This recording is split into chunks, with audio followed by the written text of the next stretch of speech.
도대체 요즘에 왜 그러세요? 지금 저랑 연이라도 끊자는 거예요. 연을 왜 끊어? 그렇잖아요. 지금 하고 계신 행동들이 사람 기다리게 해놓고 갑자기 못 오신다 그러면 어떡해요? 그러면 진작에 좀 알려주시던가요. 아니, 노망이라도 나신 거예요? 그럼 너희는 지금까지 나랑 연 끊고 싶어서 그랬던 거야? 난 너희가 하는 만큼 똑같이 하는 건데 도대체 뭐가 문제라고 이렇게까지 화를 내니? 똑같이요. 집에는 못 오게 하고 오겠다고 했다가 오지 않고 아무 때나 찾아와서 밥 얻어먹고 손님 대접 받으면서 손 하나 까딱 안 하고 기억 안 나? 너는 정말 나랑 연 끊으려고 그런 거야? 지금 그렇게 화를 낸다면 엄마도 똑같은 기분이었다는 걸 알아야지. 너희한테는 당연한 일이 왜 엄마는 하면 안 돼? 오늘 이야기 속 주인공은 66세 정희숙 씨입니다. 그리고 그녀의 아들 36세 김주환과 며느리에 관한 이야기입니다. 나이 들어보니 자식은 되고 부모는 안 되는 것들이 세상에 참 많습니다. 그런 것에 일일이 의미를 두면 손해보는 것은 결국 부모입니다. 정 씨도 그것을 알고 있지만 남편 없이 키운 아들이 결혼 뒤에 얼마나 부모에게 모질어질 수 있는지 깨닫게 된 정 씨는 자식이 하는 것처럼 부모도 할 수 있다는 것을 몸소 보여주었습니다. 그런데 그렇게 했더니 모순적이게도 아들 며느리는 연을 끊자는 거냐며 도리어 화를 냈습니다. 정 씨는 아들 며느리가 자신에게 했던 그대로 해준 것밖에는 한 일이 없었습니다. 그리고 이 모든 일들은 아들이 결혼한 뒤에 일어났습니다. 그러니까 불과 몇 년 되지 않은 최근의 일입니다. 일찍이 남편을 떠나보내고 어린 아들을 홀로 키운 정 씨. 힘들게 공부시켜 결국엔 좋은 직장에 들어갈 때까지 뒷바라지했습니다. 그러고 몇 년 있으니 아들은 결혼을 하겠다며 며느리를 데리고 왔죠. 그때가 아들이 33일 때였습니다. 결혼하기 딱 적당한 나이였죠. 데리고 온 며느리는 당시 30살이었고 이름은 박민주입니다. 예쁘장하고 똑부러진 며느리는 아들이 좋아할 만했습니다. 그런데 아들은 결혼식을 올리기도 전에 정 씨에게 선언했습니다. 아버지 제사는 주말일 때만 참석하고요. 명절엔 저희끼리 여행 가겠습니다. 결혼 전이와 함께 제사 지내고 차례 지내는 것이 당연했기 때문에 이런 이야기를 나눠본 적이 없었습니다. 정 씨가 당황스러워할 만도 했죠. 명절은 그렇다 치더라도 아버지 제사엔 와야지. 남편의 제사가 우연히 겹쳐 주말에 있을 확률이 얼마나 될까 생각해 보았습니다. 아무리 생각해도 아들이 올 수 있는 날보다 못 올 날들이 더 많을 것 같았습니다. 평일에는 퇴근하고 와야 되는데 무리하게 와서 제사 지내고 다음날 또 출근하고 그런 거 너무 힘들 것 같아요. 다른 사람 제사도 아니고 아버지 제사잖아. 그래도 저도 제 생활이 있는 거잖아요. 그리고 그런 거 다 며느리들 못 살게 구는 문화예요. 누가 며느리도 데리고 오라던? 너라도 와야지. 그러니까 주말이면 저 혼자 올게요. 어쨌거나 민주랑 다 상의한 뒤에 말씀드리는 거니까 엄마가 저희 의견에 좀 따라주세요. 너무나도 단호하고 차가운 아들의 말. 정 씨는 크게 상심했습니다. 명절 문화가 며느리를 힘들게 한다는 건 정 씨도 모를 리 없는 사실입니다. 하지만 정 씨는 여태 아들과 둘이 아주 조촐하게 차례를 지냈습니다. 일할 사람도 없기에 남들처럼 거한 차례상을 차리기도 힘드니 말이죠. 앞으로도 그것마저 없다면 따로 떨어져 사는 가족끼리 언제 모이나 싶었죠. 그렇지만 명절에 오지 않는 것까지는 젊은 사람들의 풍습이구나 하고 웃어넘길 수 있습니다. 하지만 남편의 제사는 다른 문제라고 생각을 했습니다. 그래서 그 뒤로도 정 씨가 몇 번 말을 꺼내보았지만 소용이 없었습니다. 아이고, 요즘 애들 다 그래. 언니도 알잖아. 우리 아들도 설에는 우리 집 왔으니까 이번 추석에는 처갓집 가겠다 그래. 우리 땐 상상도 못할 일인데 말이야. 그렇긴 하지. 언니나 나나 그래도 그게 어디야. 나는 공평하게 양쪽 다 왔다 갔다 하고 언니는 둘 다 안 간다는데 말이야. 저기 밑에 영성마트 언니 있지? 거기는 아들이 처갓집만 간대더라. 아주 독한 며느리가 들어왔는지 거의 연 끄는 거나 마찬가지래. 그게 정말이야? 그래. 그러니까 좋게 생각해. 명절은 상관없어, 나도. 그런데 아빠 제사도 못 온다는 게 너무 서운해. 그건 그렇지. 근데 어쩌겠어. 다 큰 아들 억지로 끌고 올 수도 없는 거고. 다 자기가 하고 싶어야 하는 거지. 정 씨는 이웃 친구의 말을 듣고 한숨을 길게 내쉬었습니다. 이렇게 서운해봤자 소용없다는 건 알고 있었습니다. 그러니 이웃의 말대로 좋게 생각하는 수밖에요. 그렇게 아들은 결혼을 했습니다. 신혼여행에 다녀와서는 결혼 후 처음으로 정 씨의 집에 방문을 하기로 했습니다. 오후에 오기로 되어 있었지만 정 씨는 이른 아침부터 장을 봐오고 대청소까지 했습니다. 결혼 전에도 한 번 왔었지만 그래도 며느리와 가족이 된 후로는 처음 만나는 것이기 때문에 무척이나 신경이 쓰였습니다. 방바닥에 무릎을 굽히고 앉아 뽀득뽀득 걸레질하고 있자니 힘든 와중에 설레는 기분도 들었습니다. 남편도 외아들, 아들도 외아들, 그리고 정 씨 본인도 형제자매가 없어서 다른 가족이 없었습니다. 그러니 새로 생긴 가족이 반가울 수밖에 없었죠. 이제 오나 저제 오나 목이 빠져라 기다렸습니다. 그리고 오후 3시쯤이 되었을 때 삐삐삐하고 비밀번호를 치는 소리가 들렸습니다. 아들이 도착한 모양이었습니다. 괜스레 소파 위에 올려있는 방석에 각을 맞추던 정 씨가 퍼뜩 일어나 현관으로 향했습니다. 엄마, 저희 왔어요. 아들이 목소리가 무척 반가웠습니다. 안녕하세요. 아들도 며느리도 여행 가서 푹 쉬다 와서 그런지 결혼해서 행복해서 그런지 얼굴 빛이 좋아 보였습니다. 그 둘을 보는 정 씨도 마음이 풍요로워지는 듯한 기분이 들었습니다. 오느라 고생 많았네. 음료수를 마시며 앉아서 이야기를 좀 나누다가 정 씨가 먼저 자리에서 일어났습니다. 아직 저녁 때가 되지 않았지만 시간 맞춰서 먹으려면 지금부터 준비를 해야 했습니다. 아들과 며느리는 소파에 앉아서 TV를 보았습니다. 아들 며느리 먹인다고 정 씨는 진수성 찬을 준비했습니다. 한꺼번에 여러 요리를 준비하려니 손이 많이 갔습니다. 주하나, 이거 여기 마늘이랑 양파 좀 까줘. 아들이 식탁으로 와 정 씨를 돕는데 며느리는 그대로 소파에 앉아 있었습니다.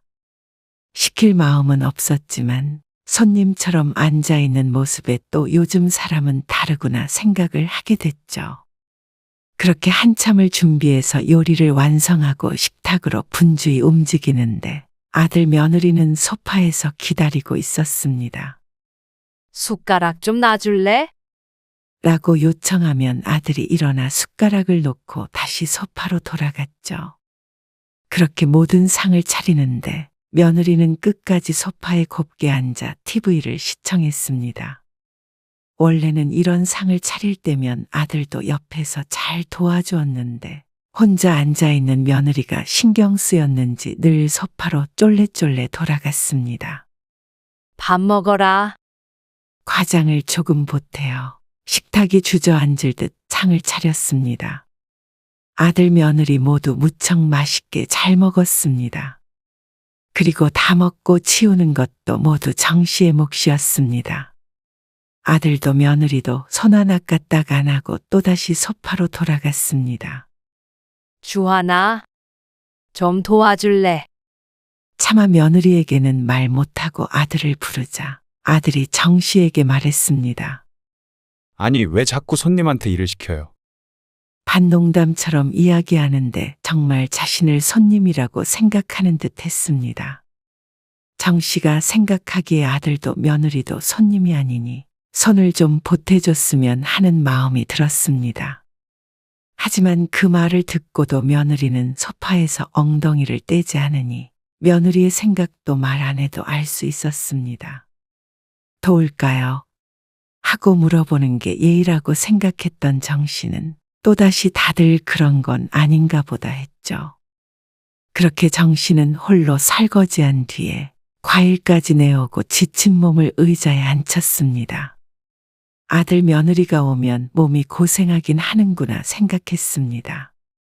그래도 아무리 힘들어도 자식이 온다는데 마다할 부모는 없었습니다.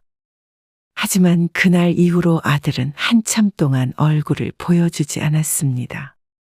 명절에도 오지 않으니 멀리 살지 않아도 특별히 볼 일은 많지 않았죠. 언제 한번 안 오니? 가끔 아들에게 은근히 물어도 돌아오는 대답은 한결같았습니다. 바빠서요. 나중에 시간 내서 한번 갈게요. 말로는 그랬지만 오지는 않았습니다. 어버이날이나 정 씨의 생일도 아들이 결혼한 뒤로는 홀로 보내게 되었습니다. 아들을 장가 보내면 자주 못 볼 것은 짐작했지만 이렇게까지 남처럼 지낼 줄은 몰랐습니다. 하지만 부모가 아무리 불러도 자식은 오지 않지만 자식이 부모를 불러 제끼는 건 마음대로였습니다. 엄마, 예전에 자주 입던 양복 있죠? 그 쥐색 같은 거? 네, 그거랑 검정색. 두 벌을 엄마 집에 두고 온 것 같거든요. 그것 좀 가져다 주실래요? 결혼 직전 신혼집으로 들어가기 전에 살던 자취방을 정리하며 잠시 정신의 집에 짐을 보관했던 아들. 놓고 간 것이 있는지 어느 날 전화를 했습니다. 좀 급한데 오늘 좀 가져다 주세요. 퇴근해서 가지고 가면 안 돼? 반대 방향이잖아요. 오늘 좀 늦게 끝나서요. 오늘은 아들도 며느리도 일이 늦게 끝난다며 부탁했습니다. 그래서 정 씨가 아들 퇴근 시간에 맞춰 가져다 주기로 했습니다. 그날 밤 정 씨가 아들의 신혼집으로 향했습니다. 그리고 이것이 정 씨가 아들네 집에 처음으로 방문하는 것이었죠.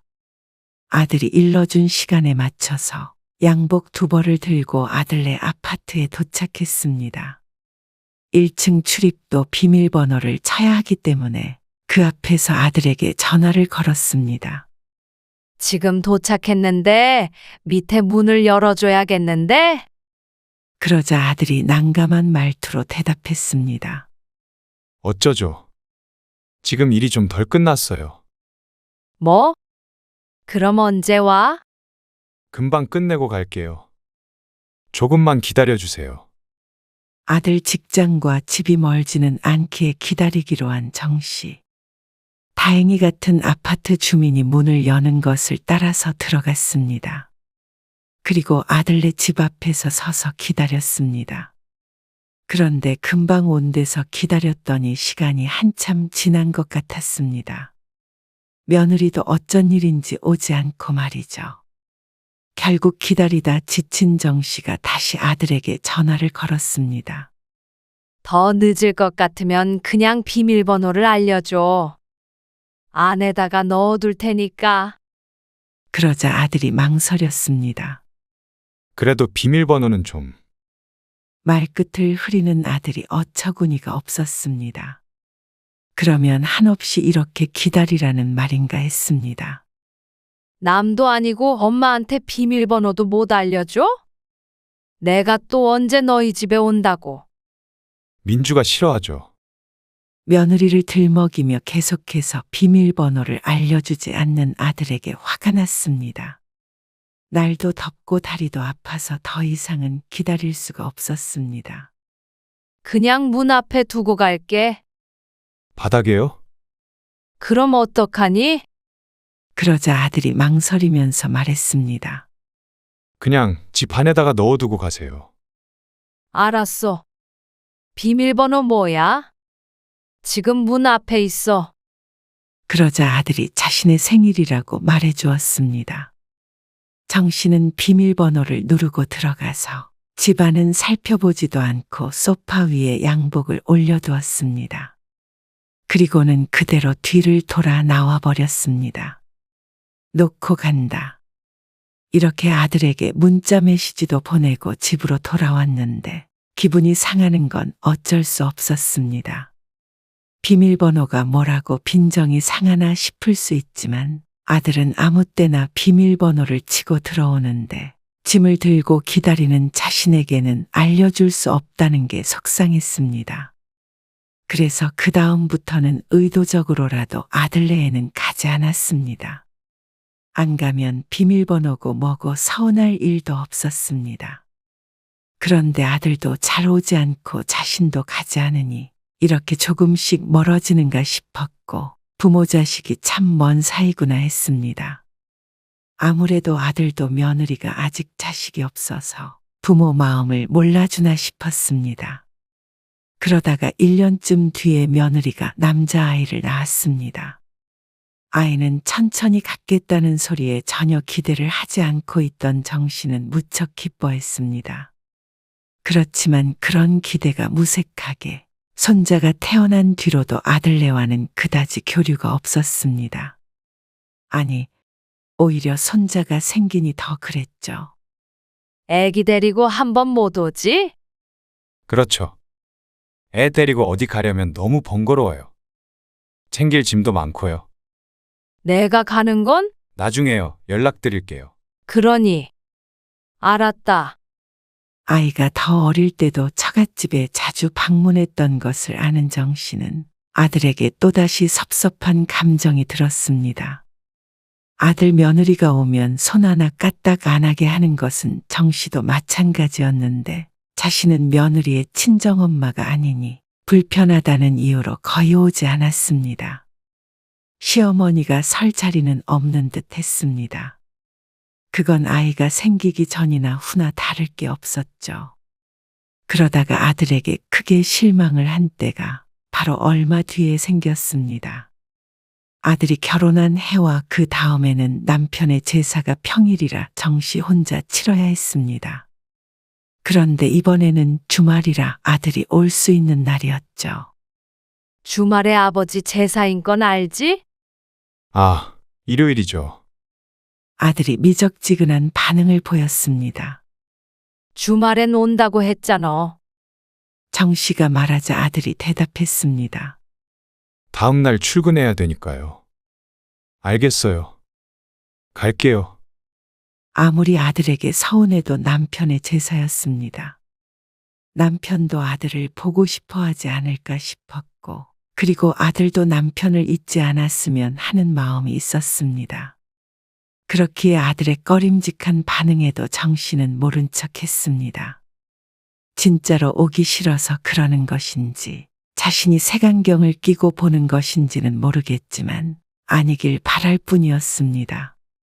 일요일 밤이 되었을 때, 정 씨는 제사상을 차리고 아들을 기다렸습니다. 제사상이라고 해도 남으면 먹을 사람이 없기 때문에 무척 소량을 준비했죠. 금방 오니? 8시쯤 아들에게 전화를 걸었습니다. 아, 네. 갈게요. 차 타고 30분밖에 걸리지 않는 곳이기 때문에 아들이 9시 전에는 도착할 것이라고 생각했는데 아들은 9시 20분이 되어도 오질 않았습니다. 어디쯤 왔어? 아까 출발한다 그러지 않았어? 그러자 아들이 잔뜩 미안한 기색이 되어 말했습니다. 엄마, 정말 죄송한데 올해는 저 없이 하셔야겠어요. 제가 사실 지금 어디 좀 나와 있는데 급한 일이라 오늘 못 갈 것 같네요. 가슴이 쿵쿵하고 내려앉는 듯한 기분이었습니다. 해도 해도 너무한다 싶었습니다. 주변이 시끄러운 것이 일하느라 못 온다는 것은 아닌 듯 했습니다. 너 결혼하고 한 번도 아빠 제사에 안 왔어. 너무한 거 아니니? 돌아가신 너희 아빠가 통곡을 하시겠다. 다음에 갈게요. 다음?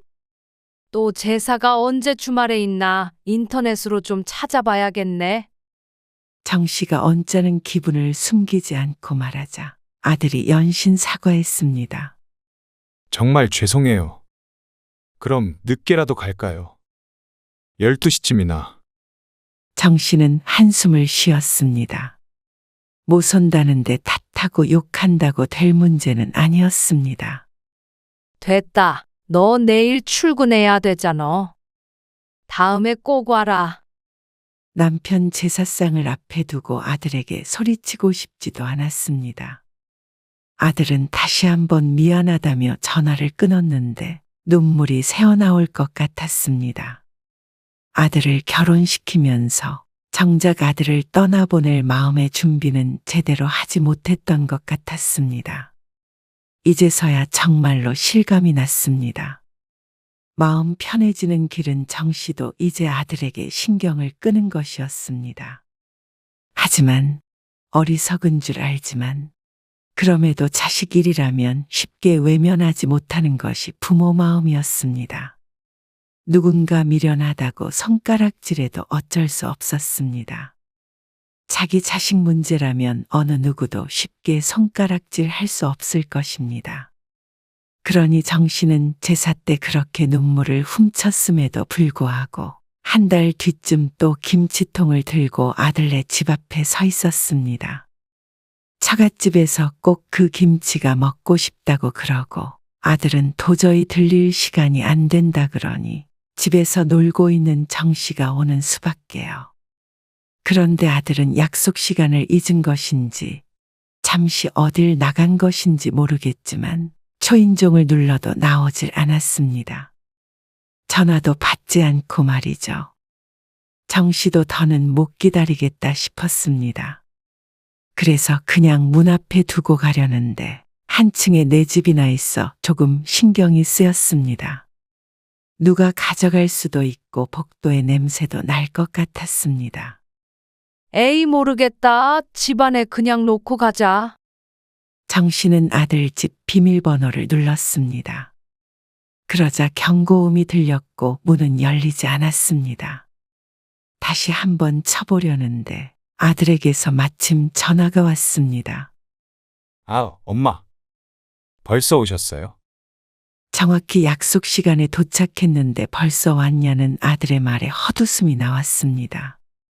초인종 눌러도 없길래 비밀번호 쳐봤는데도 문이 안 열리네. 그러자 아들이 말했습니다. 왜 묻지도 않고 집에 들어가려고 하세요? 물론 그게 잘한 행동은 아니지만 전화도 안 받고 집에도 없는 아들의 잘못이 더 크다고 생각했습니다. 어떻게 그럼? 얼른 이거 놓고 갈게. 또 알려달라고요? 그러면 또 바꿔야 되잖아요.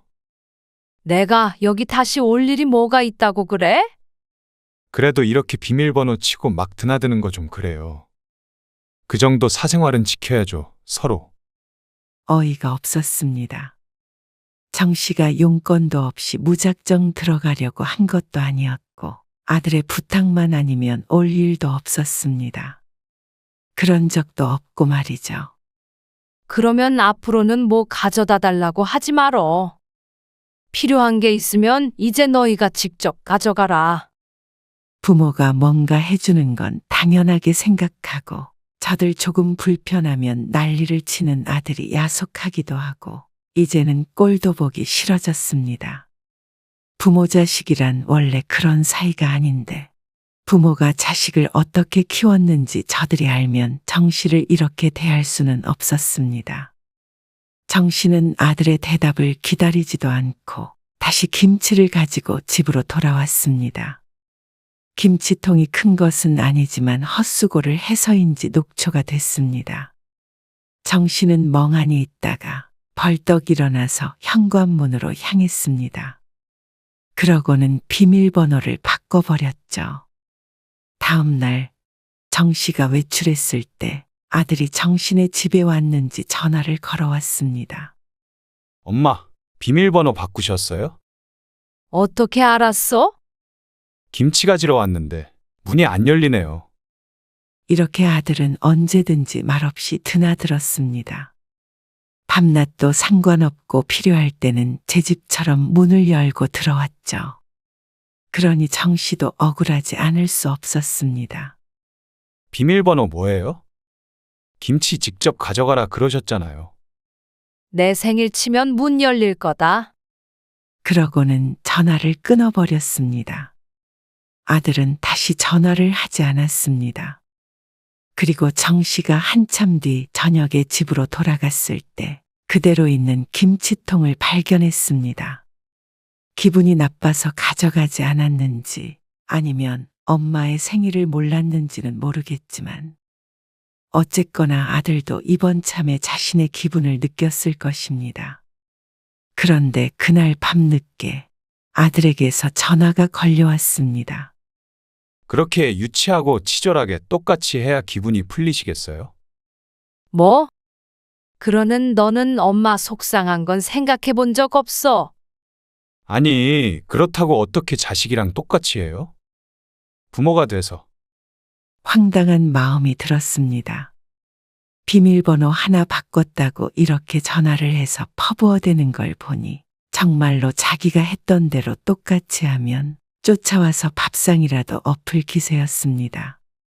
그 순간 정 씨는 진짜 똑같이 하는 게 뭔지 모르는 아들에게 알려줘야겠다고 다짐했습니다. 그래서 며칠 뒤 정 씨는 아들에게 전화를 걸었습니다. 오늘 애기 보러 좀 갈게. 네? 오늘이요? 아들이 당황해서 말했습니다. 그래. 내 손자 내가 본다는데 뭘 그렇게 놀라? 그러고는 무작정 아들네 집으로 찾아갔습니다. 정말 어쩐 일이세요? 한 번도 이런 일이 없기 때문에 아들이 놀라서 물었습니다. 어쩐 일이긴? 우리 손주도 보고 너희한테 저녁이나 한 끼 얻어먹고 가려고 그러지. 그리고는 소파에 눌러 앉았습니다. 며느리도 정 씨의 눈치를 보고 있었습니다. 뭐해? 어서 밥해라. 배고프네. 며느리가 주춤주춤 일어나더니 부엌으로 들어갔습니다. 아들도 그 뒤를 따라 들어갔죠. 둘이 무슨 대화를 나누건 신경 쓰지 않고 TV도 보고 손자도 보며 기다렸습니다. 그리고는 밥 다 차렸다는 말을 듣고 어슬렁어슬렁 부엌으로 갔죠. 앉아서 차려진 밥상을 받아먹고 다시 소파에 가서 앉았습니다. 치우는 것도 아들 며느리 몫이었고 정 씨는 그쪽으론 눈길도 안 돌렸습니다. 마침 TV에선 정 씨가 좋아하는 드라마를 방영하고 있었습니다. 그렇게 상을 다 치우고 거실로 나온 아들 며느리가 불편한 기색을 보였습니다. 딱 봐도 정 씨가 언제쯤 가려나 하고 눈치를 보고 있었습니다. 대놓고 쳐들어오니 오히려 아들도 아무 말도 못했죠. 진작에 이렇게 살 걸 하는 후회가 됐습니다. 그러고도 과일도 얻어먹고 차도 한 잔 얻어먹은 뒤에 밤늦게 아들 집을 나섰습니다. 그런 정 씨를 아들이 쫓아나왔습니다. 왜 이러시는 거예요? 가만히 앉아서 며느리가 차려준 밥 드시러 오셨어요? 손님으로 와서 밥 한 끼 얻어먹을 수도 있는 거 아니야? 엄마가 무슨 손님이에요? 왜 심술을 부리세요? 나한테 너희가 손님이면 나도 너희한테 손님이잖아. 그리고 밥 한 끼 얻어먹는 게 무슨 심술이야? 정 씨는 흥하는 소리를 내고는 집으로 돌아왔습니다. 그리고 또 얼마 안 있어 아들에게서 전화가 왔습니다. 그러더니 부탁이 있다며 말을 꺼냈습니다. 내일 애엄마가 어디 좀 예약해둔 데가 있어서 가야 하는데. 원래는 장모님이 애기 봐주시기로 하셨거든요. 근데 허리를 좀 다치셔서 엄마는 집에 계시니까 잠깐 와서 애기 좀 봐주실래요? 2시간 걸린대요. 역시나 자신이 필요하니 그렇게 헤어지고 나서도 또 다른 부탁을 해오는 아들. 제 배로 낳은 자식이지만 아주 이기적인 놈이었습니다. 그러면 주말에 갈게. 주말에요? 예약이 내일이에요. 주말로 옮기면 되잖냐? 그러자 아들이 한숨을 푹 쉬었습니다. 주말에 됐으면 제가 받죠. 안 되니까 부탁드리잖아요. 그래? 알았다. 내일 갈게. 알았어요. 그러더니 전화를 끊었습니다. 그리고 다음 날이 되었을 때 아들에게서 전화가 왔습니다. 이제 오셔야죠. 그래. 이제 출발할게.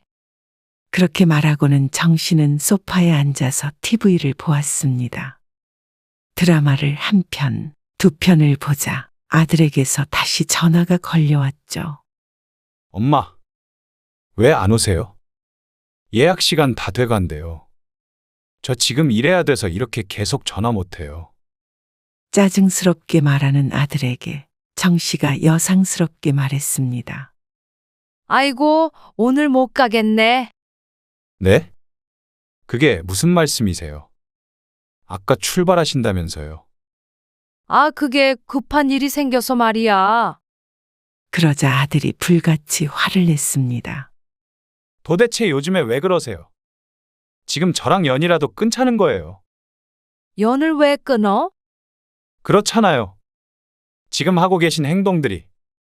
사람 기다리게 해놓고 갑자기 못 오신다 그러면 어떡해요? 그러면 진작에 좀 알려주시던가요. 아버지 제사 때도 급한 일이 있다며 갑자기 못 오겠다고 한 아들이 할 말은 아닌 듯 했습니다. 자신이 당하니 뭐가 그렇게 기분이 나쁜지 분을 참지 못하고 소리쳤습니다. 정 씨는 허하고 어이없는 웃음을 지었습니다. 그럼 너희는 지금까지 나랑 연 끊고 싶어서 그랬던 거야? 너희가 하는 만큼 똑같이 하는 건데 도대체 뭐가 문제라고 이렇게까지 화를 내니? 똑같이요. 비밀번호 바꿔버리고 오겠다고 했다가 오지 않고 아무 때나 찾아와서 밥 얻어먹고 손님 대접 받으면서 손 하나 까딱 안 하고 기억 안 나? 너는 정말 나랑 연 끊으려고 그런 거야? 그러자 아들이 벙어리가 되었습니다.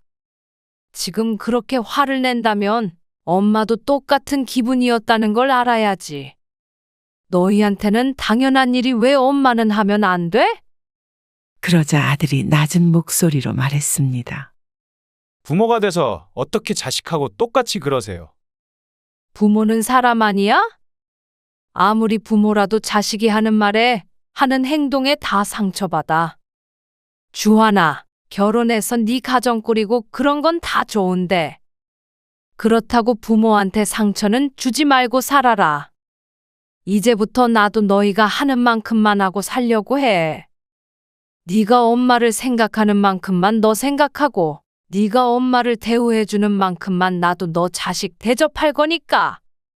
너도 좋은 대접 받고 싶으면 지금까지 했던 것처럼 그러지 마. 아들이 한참을 조용히 있었습니다.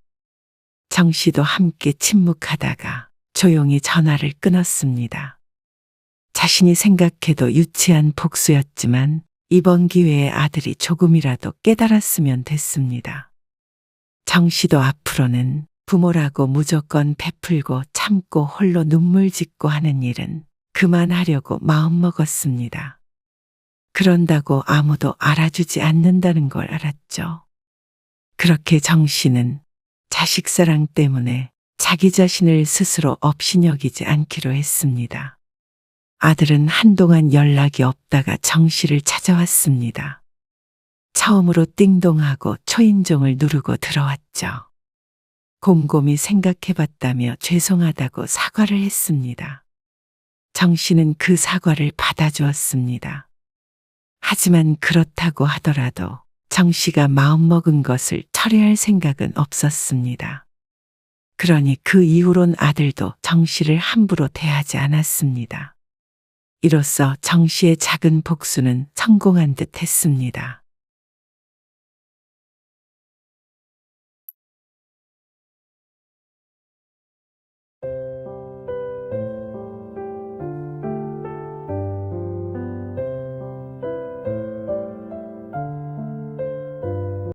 생활비 관리한다고 가져가 놓고 용돈 3만 원씩 탔으라 그러면 누가 좋다고 해? 신용카드도 쓰지 말라 그러지. 돈 좀 달라 그러면 어디에 쓸 건지 꼬치꼬치 캐묻지. 왜 내가 내 돈 쓰면서 눈치를 봐야 하는 거야? 이럴 줄 알았으면 다 주지도 않았어. 그래도 돈 때문에 집안 시끄럽게 왜 그러세요? 우빈이 엄마가 어련히 알아서 잘 관리하지 않겠어요? 부족하다고 말하면 안 줄 사람도 아니고요. 그래요, 어머니. 부족하다고 하시면 항상 더 드렸잖아요. 3만 원 주고 부족하다 그러면 5만 원 줬잖냐? 어째 나를 중학생인 우빈이만큼도 취급을 안 하니? 오늘 이야기 속 주인공은 75세 한선자 씨입니다. 그리고 그녀의 아들 48세 고상진과 며느리에 관한 이야기입니다. 한 씨는 이 모든 상황을 되돌릴 방법을 생각해내려고 노력했습니다. 너무도 후회가 됐기 때문이죠. 어리석게도 아들 며느리를 너무 믿은 나머지 전 재산을 다 주고 합가한 과거를 되돌리고 싶었습니다. 본래 돈 앞에서는 부모도 없는 것인지 혹은 자신이 자식을 잘못 키운 것인지는 모르겠지만 따로 살았더라면 이런 일은 있을 수도 없었을 것인데 하고 생각했습니다. 한 씨는 지난해 어느 날 급성장염으로 고생을 하다가 탈수로 잠시 쓰러진 적이 있었습니다. 다행히도 아들이 방문하기로 했었기에 바로 병원으로 갈 수 있었죠. 그리고 그날 이후로 아들이 합가를 요청했습니다. 어머니, 살고 계신 그 집 팔고 저희 집으로 들어와서 사시는 건 어때요? 그런 의논을 해본 적은 한 번도 없기 때문에 한 씨는 아들의 제안이 갑작스러웠습니다. 어차피 어머니 혼자 계시는 것도 마음에 걸리고요. 언제까지 혼자 계실 수는 없잖아요. 빈말이라도 같이 살고 싶다고 얘기해 준 것이 고맙긴 했지만 오랫동안 혼자 지내다 보니 혼자가 편했습니다. 나 좀 더 늙으면 그때 얘기하자. 70대 중반인 한 씨는 아직은 그럴 때가 아니라고 생각했습니다. 하지만 아들은 빈말이 아니었는지 강경하게 나왔습니다. 그래도 혼자 집에 계시다가 미처 연락도 못하고 지난번처럼 쓰러지거나 그러면요. 어머니 아시는 분도 그렇게 돌아가셨다면서요. 틀린 말은 아니었습니다. 70대가 넘어가니 건너 그런 이야기가 심심치 않게 들려오고는 했습니다. 그래서 한 씨의 친구들 중 몇몇도 아들, 딸 집으로 들어간 경우도 있었죠. 하지만 한 씨는 노후 준비가 된 상태였기 때문에 아들네에 의탁하는 건 생각해 본 적이 없었습니다. 한 씨가 미적지근한 반응을 보이자 아들이 좀 더 솔직한 속내를 이야기했습니다. 어머니 건강 걱정되는 것도 있고요. 뭐하러 같은 식구끼리 집 두 채로 살아요. 어머니 집 팔아서 저희 집 대출 갚으면 경제적 부담도 훨씬 덜 것 같아서 겸사겸사 이참에 합치는 게 좋을 것 같아요. 어차피 엄마 노후 저희가 책임질 텐데 몇 년 앞당겨서 합친다고 생각해 주세요. 나도 생각할 시간이 필요해. 하지만 아들의 말도 이해는 갔습니다. 지난번 쓰러졌을 때도 10년 감수하기도 했고 아들네와 살림을 합치면 경제적으로도 이득은 이득인 듯 했습니다. 물론 아들네가 말이죠. 며칠 고민 끝에 한 씨는 부동산에 집을 내놓고는 아들네 집으로 들어갔습니다. 그래봤자 차 타고 20분 거리라 환경에 큰 차이는 있지 않았습니다. 그런데 합가하자마자 상황은 이상하게 돌아갔습니다. 어머니, 저희 집 돈은 전부 제가 관리하고 있어요. 우빈이 아빠 월급도 전부 저한테 줬다가 제가 용돈 주고 그러거든요. 그래야 저축도 계획적으로 할 수도 있고 그러잖아요. 그러니 한 씨는 자신과는 상관없는 얘기인 듯 며느리의 말을 들었습니다. 그래서 어머니도 같이 사는 식구니까요. 통장 있으신 거 저한테 주세요. 내 통장을? 한 씨가 놀라서 묻자 며느리는 당연하다는 듯이 말했습니다. 제가 뭐 어머니한테 달마다 생활비를 받을 수도 없고요. 같이 살면서 네 돈 내 돈 하는 거 저는 정말 싫거든요. 그건 결혼 초부터 우빈이 아빠한테도 확실하게 말한 부분이에요. 전부 돈 합쳐서 관리해야죠. 그렇게 해서 저희가 이 정도로 잘 살 수 있는 거고요. 똑 부러지는 며느리의 성격을 한시도 모르는 것은 아니었습니다. 하지만 통장을 통째로 달라는 것은 망설여질 수밖에 없었습니다. 나는 따로 쓰면 되잖냐? 뭐하러 그래요? 같은 집 살면서 같은 밥 먹고 할 건데요. 이제 어머니도 제가 용돈 드릴게요.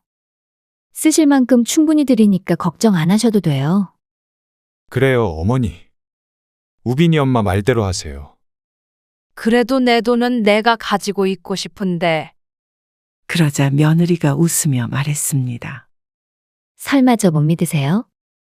저는 다른 뜻이 있는 게 아니라 가족이라면 다 합쳐서 동등하게 사용해야 된다고 생각해서 그랬어요. 어머니 필요하실 때마다 달라고 하세요. 관리만 애엄마가 한다고 생각하세요. 아들까지 그러라고 하니까 거의 강탈당하는 수준이었습니다. 집 팔아서 아들 주고 통장까지 주면 한시는 무일푼이었습니다.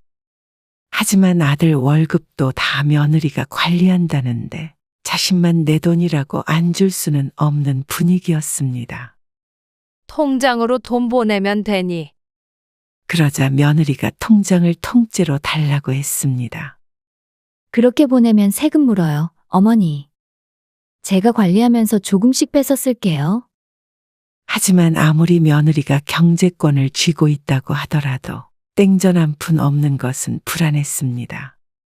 그래서 한시는 비상금이 들어있는 통장 하나는 빼놓고 며느리에게 주었습니다. 어머니 다녀오겠습니다. 아침 일찍 아들, 며느리, 중학생 손자까지 한 번에 집을 나섰습니다. 그러면 그때부터는 한시 혼자 집에 있기 때문에 이전 생활과 다르지 않을 것 같지만 크게 달랐습니다. 혼자 사는 살림이야 얼마 안 되니 청소도 며칠에 한 번씩만 해도 더러워지질 않았고 반찬도 늘 먹던 반찬에 먹으면 됐고 빨래도 얼마 나오질 않았습니다. 하지만 아들, 며느리, 손자 셋이 추가된 살림은 혼자 살 때와 3-4배가 아닌 10배 이상 차이가 났습니다. 노동의 강도가 말이죠. 맞벌이를 하는 아들 며느리 때문에 누가 먼저 말하지 않아도 자연스럽게 한시가 가사 일을 하게 되었습니다. 하루 종일 집에 있으니 모두들 그래야 한다고 생각했습니다.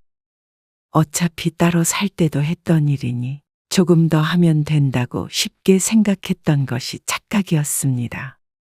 그런데 안 그래도 좋지 않은 허리가 집안일 하다가 악화가 될 듯 했습니다. 내 식구 살림살이 하기가 그만큼 힘들었습니다. 그런데 정작 한시를 가장 힘들게 하는 것은 그게 아니었습니다. 오늘 친구 만나러 나가는데. 아, 그러세요? 저녁 식사 전에 들어오시죠? 점심 먹고 들어올 거야. 네. 그리고는 한시를 멀뚱히 쳐다보는 며느리. 한시가 망설이자 며느리가 아 하는 탄성을 내뱉으며 말했습니다. 얼마 필요하세요? 점심도 먹고 해야 하니까. 네. 여기요. 며느리는 지갑에서 10,000원짜리 3장을 꺼내서 한시에게 내밀었습니다. 그리고는 한시가 뭐라고 하기도 전에 출근해야 된다며 나가버렸습니다. 30,000원을 손에 들고 한시는 한숨을 쉬었습니다. 한시는 늘 외출할 때마다 돈 쓸 일이 있을 때마다 이렇게 며느리에게 돈을 타서 써야 했습니다. 필요할 때마다 말하라고 했지만 처음엔 그게 한시를 위한 배려인 줄 알았는데 주는 금액을 보니 그게 아닌 듯 했습니다. 한시가 며느리에게 이야기해 보기도 했습니다. 한 20만 원 줘라. 무슨 일이 있을지도 모르니까 비상금도 가지고 있어야지. 그러자 며느리가 한시를 질책하며 말했습니다. 그렇게 하면 돈이세요, 어머니. 필요하신 만큼 말씀하시면 그때그때 드릴게요. 필요 없는 돈 가지고 있으면 나도 모르게 쓰게 되잖아요. 아니, 얼마나 쓸 줄 알고 그래. 그럼 원래 쓰던 신용카드라도 쓸게. 신용카드가 제일 무서운 거예요. 요즘 시대에 신용카드도 없이 현금 용돈만 받아서 쓰는 건 초등학생도 없을 듯 했습니다. 그리고 어머니는 외출도 많이 안 하시면서 뭘 그러세요? 그러고 나서 한씨가 운을 떼면 며느리의 지갑에선 늘 3만 원씩 나왔습니다. 외출 한 번에 3만 원이 공식처럼 되었습니다. 그래서 친구들 만나서 밥 한 끼, 차 한 잔 마시면 동이 났고 조금 비싼 음식이라도 먹는 날에는 커피는 얻어먹어야 했습니다. 그런 게 몇 번 반복되자 며느리하고 10,000원 더 달라, 20,000원 더 달라 입씨름 하기도 싫고 돈 받을 때면 사람이 초라해지는 것 같아서 주는 대로 받고 나머지 필요한 부분은 비상금으로 두었던 통장에서 조금씩 빼서 쓰게 됐습니다. 거보세요, 어머니. 용돈 넉넉하시죠? 그것도 모르고 며느리는 좋다고 웃었습니다. 치사스러워서 말하지 않는 것뿐인데 며느리는 역시 노인네라 돈 쓸 데가 없구나 생각하는 듯 했습니다. 참 어이가 없었습니다. 요즘엔 밥 한 끼 먹어도 2만 원인 시대인데 3만 원을 시어머니 용돈이라고 주며 좋아하는 게 이상했죠. 5만 원은 많은 것 같고 하루 외출에는 3만 원이 적당하다고 생각하는 것 같았습니다. 차라리 주기적으로 주면 나을 텐데 한씨가 말을 해야지만 주기 때문에 너무나 답답했습니다. 우빈이 엄마한테 얘기해 보세요. 저도 용돈 받아서 쓰는데요. 뭘? 그럼 내 통장이라도 돌려달라고 해야겠다. 에이, 애 엄마가 알아서 잘 관리하고 있는데 뭘 또 그러세요. 우빈이 엄마가 알뜰해서 그래요. 아들에게 말해도 소용없었습니다. 하지만 한씨는 이 상황이 이해가 되지 않았습니다. 돈 한 푼 없이 들어와서 며느리 버는 돈을 축내는 것도 아니고 가지고 있던 통장까지 맡겼으니 말이죠. 며느리는 돈 줄 때마다 꼭 자기 돈으로 용돈을 주는 것처럼 굴었습니다. 손자와 한씨를 똑같이 취급했습니다. 친구한테 밥 한 끼 사기로 했어. 10만 원 줘야 해. 얻어먹은 적이 많아 이번에는 한씨가 친구들에게 밥을 살 차례였습니다.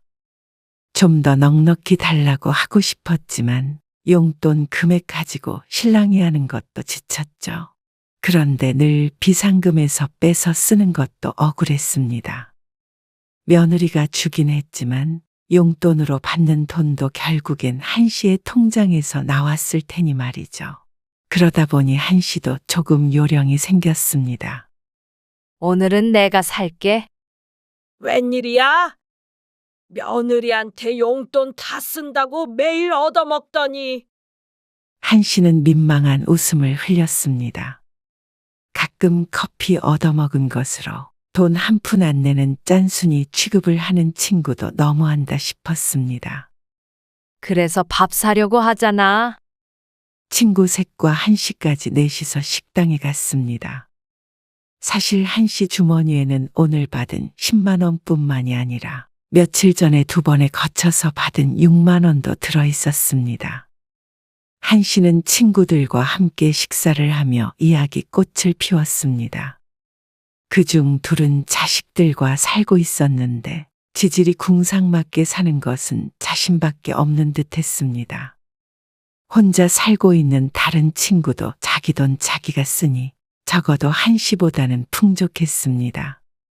그래서 지난번에 생일이라고 우리 아들이 안마의자 사줬거든. 진짜 시원하고 좋더라. 여태 왜 안 쓰고 살았나 몰라. 그중 한 친구가 말했습니다. 나 허리 아프다고 그렇게 했었잖아. 그런데 매일 하니까 진짜 허리가 좀 덜 아픈 것 같아. 그러게 내가 진작에 사라고 했잖아. 너도 나도 좋다기에 한씨는 솔깃했습니다. 안 그래도 허리가 아팠는데 그렇게 좋다는 안마의자를 한씨도 갖고 싶었습니다. 비싸긴 해도 1, 2년 쓰고 마는 것도 아니기 때문에 충분히 가치가 있다고 생각했습니다. 아들이 안 사주면 자신의 돈으로라도 사고 싶었습니다. 아니나 다를까 집에 돌아와서 며느리에게 운을 떼보았더니 돌아오는 대답은 이랬습니다. 그거 저도 써봤는데요. 아무 소용없어요. 다 돈 낭비예요. 젊은 사람에게는 효과가 없을지 몰라도 한 씨의 친구들은 모두 다 입을 모아 효과가 있다고 꼭 사야 한다고 했습니다. 설령 허리가 좋아지는 효과는 없다고 하더라도 안마의자에 앉아서 쉬면 무척 좋을 것 같았죠. 허리가 아파서 어지간하면 좀 있었으면 좋겠는데 허리가 아프시면 병원 가서 침을 맞으세요. 아니면 요 앞에 목욕탕 가면 안마의자 있더라고요. 1,000원인가 넣으면 되는 것 같던데. 황당했습니다. 안마의자 쓰려고 목욕탕에 드나들면 그 돈이 더 들 것 같았습니다. 그런데도 며느리는 한 씨에게 큰 돈 쓰는 걸 꺼렸습니다. 이렇게 비굴하게 살아야 하나 싶었습니다. 나이 들어 돈이 없어지니 이렇게 서러웠습니다. 그리고 돈이 없으니 손자에게까지 서름을 당했습니다. 어쩌다 손자가 친구와 통화하는 걸 듣게 된 한 씨. 나는 외할머니가 더 좋은데. 손자의 방 앞을 지나다가 열린 틈으로 목소리가 들렸습니다. 작은 소리였지만 할머니라는 단어가 한 씨의 발걸음을 멈추게 했습니다. 왜긴. 우리 외할머니는 만나면 용돈 많이 주거든. 친할머니? 같이 살고 나서부터는 한 번도 용돈 못 받아봤는데. 그 소리에 머리가 띵해지는 기분이 들었습니다. 자신도 용돈을 타서 쓰는 처지의 손자 용돈까지 챙기지 못했는데 손자의 입장에서는 넉넉히 용돈을 주는 외할머니가 더 좋을 수밖에 없을 것 같았습니다. 한 씨는 너무 억울했습니다. 손자의 말도 억울했고 그 와중에 욱신대는 허리도 억울했습니다. 그래서 다음 날 한 씨는 안마의자 매장에 찾아가서 직접 돈을 주고 안마의자를 사버렸습니다.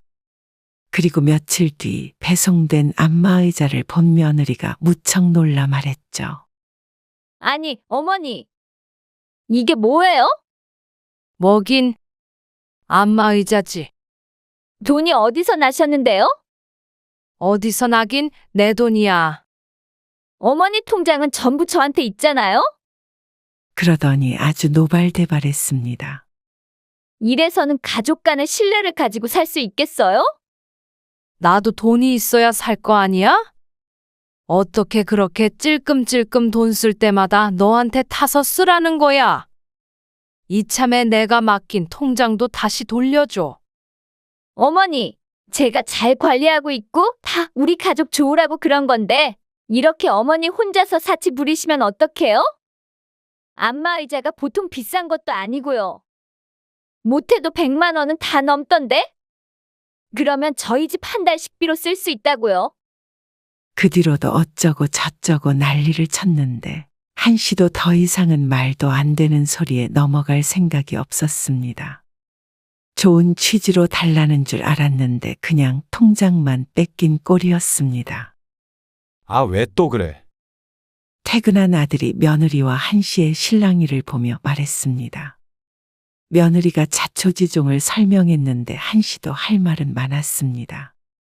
생활비 관리한다고 가져가 놓고 용돈 3만 원씩 타쓰라 그러면 누가 좋다고 해? 신용카드도 쓰지 말라 그러지. 돈 좀 달라 그러면 어디에 쓸 건지 꼬치꼬치 캐묻지. 왜 내가 내 돈 쓰면서 눈치를 봐야 하는 거야? 이럴 줄 알았으면 다 주지도 않았어. 그러자 아들은 피곤하다는 듯이 중얼거렸습니다. 그래도 돈 때문에 집안 시끄럽게 왜 그러세요? 우빈이 엄마가 어련히 알아서 잘 관리하지 않겠어요? 부족하다고 말하면 안 줄 사람도 아니고요. 그래요, 어머니. 부족하다고 하시면 항상 더 드렸잖아요. 그러니까 한 씨는 그런 일련의 과정들이 쪼잔스럽고 비참하게 느껴졌습니다. 하다못해 자신이 치매에 걸린 것도 아닌데 신용카드라도 있으면 어련히 알아서 아껴서 쓰지 않겠나 싶었습니다. 그렇게 여태 살아왔는데 뭐하러 통제를 하나 싶었죠. 당신도 어지간하면 어머니 용돈 넉넉히 드리고. 알았어. 생각해보면 집도 그렇고 통장도 그렇고 그저 한씨가 가진 걸 다 가져가려고 했던 것이 아닌가 싶었습니다. 한씨는 납득하지 못했지만 아들과 며느리 둘이서 결론을 내려버렸습니다. 결국엔 며느리가 한씨에게 용돈을 좀 더 넉넉하게 주는 것으로 말이죠. 하지만 한씨의 기분은 풀리지 않았습니다. 안마의자 산 것 가지고도 그 난리를 쳤는데 앞으로도 생활은 비슷할 듯 했습니다. 이 정도도 마음대로 못 쓰고 살 거면 젊어서 노후 준비한다고 그렇게 아득바득 아끼며 살지도 않았을 것입니다. 그리고 한씨는 혼자 살 때 하루에 나가는 생활비가 얼마 되지도 않았습니다. 집도 있으니 모아둔 돈 쓰며 살다가 큰 병 걸리면 집 팔아서 좋은 요양원이나 들어가면 되겠다 싶었는데 아들의 말을 들은 것이 잘못인 듯 했습니다. 어째 아들이 한씨의 노후를 책임져 준다더니 더 삶이 복잡해진 듯 했죠. 다음 날에는 며느리가 인심 쓴다는 표정으로 한씨에게 10만 원을 주었습니다. 하지만 아껴 쓰라고 다시 한번 눈치를 주니 3만 원씩 여러 번 받으나 10만 원 한 번에 받고 여러 번에 나눠서 쓰나 그게 그거였습니다. 그런데 한씨가 분가를 결심하게 된 결정적인 이유는 며칠 전에 있던 일 때문이었습니다. 아들에게 듣기로는 곧 한씨의 집이 팔릴 것 같다고 했습니다. 부동산에서 오는 연락은 아들이 받으니 자세한 진행 상황은 한씨는 알지 못했습니다. 그 전 같았으면 그런가 보다 하고 말았겠지만 요즘에 한씨는 생각이 많아졌습니다. 더 이상은 이렇게 궁핍하고 갑갑하게 살고 싶지 않았습니다. 그래서 이렇게 집을 팔아서는 안 된다고 생각하고 있던 때에 우연히 아들 며느리의 대화를 듣게 됐습니다. 주차 후에 함께 집으로 들어가는 길에 대화를 하는데 한씨가 나와 있는 줄은 모르고 비밀스러운 이야기를 나누고 있었습니다. 어머니 집 팔리면 큰 집으로 이사를 갈까? 이사는 무슨? 그 돈으로 우빈이 유학 보내기로 약속했잖아. 아직 멀었으니까 일단은 큰 집으로 이사 갔다가 유학 갈 때 팔면 되지. 그건 그때 가서 결정하자. 그래도 집이 금방 팔려서 다행이야. 거봐 내가 뭘 했어. 2년만 참으면 무조건 이득이라고 했잖아. 당신 시어머니를 어떻게 2년 동안 모시고 사냐고 뭐라고 했었지? 아이고. 그래, 당신 잘났다. 2년 못 채웠어도 집 팔리면 어머니 내보낼 거지? 말이 다르고 다른데 내보내는 게 아니라 작은 집 얻어드리는 거지. 집. 원룸 구해드린다며? 그건 집 아니야? 아이 놀랐잖아. 그러면서 서로 좋다고 웃는데 한씨는 놀라서 말문이 막혔습니다. 노후까지 책임진다고 가지고 있는 돈까지 다 내놓으라던 아들 내외가 애초에 빚 갚는 것도 핑계고 2년 동안만 자신을 데리고 살 계획이었다는 것이 큰 충격이었습니다. 듣자 하니 이렇게 한씨는 용돈 다 쓰면서 살다가 결국 모든 걸 뺏기고 쫓겨날 듯 했습니다. 집안일 해주고 식모 노릇 하다가 버려지는 것이죠. 이 대화를 듣지 못했다면 눈 뜨고 코 베일 뻔했습니다. 아들이 한씨에게 했던 말과는 다르게 노후를 책임질 생각이 처음부터 없었으니 자신이 큰 돈을 쥐고 있는 꼴을 못 본 것이 당연했습니다. 한씨는 아들 며느리의 뜻대로 잠자코 있을 생각이 없었습니다. 통장도 주고 집 팔라고 인감과 신분증까지 줬었는데 전부 다 가져와야 했습니다. 이사 들어오면서 서류 봉투에 담아 며느리에게 주었던 것을 기억했습니다. 달라고 하면 줄 턱이 없기 때문에 한씨는 다음 날 모두들 출근하기를 기다렸습니다. 그리고 손주까지 등교해서 혼자 남은 집. 한씨는 안방으로 살금살금 들어갔습니다.